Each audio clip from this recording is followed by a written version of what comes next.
Hello, welcome to the SKS 007 Alpha, the 240 volt version. I'm just going to quickly show you how we cut a cylinder key on this machine. So I've got a selection of cylinders here, another one. I'm going to cut a key for this one. So there is our master key, and that fits in the clamp there. Next we take our blank and check it's the correct size. That in the carriage too, and the most important thing is making sure that the heels of the keys line up. Clamp them tight. Put on our safety goggles and power up the machine.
Power off.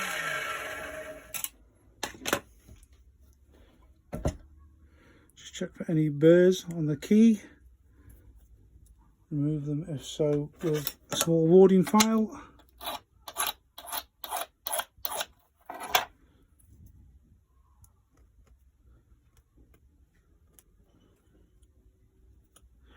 Remove any swarf that might have got caught in the groove.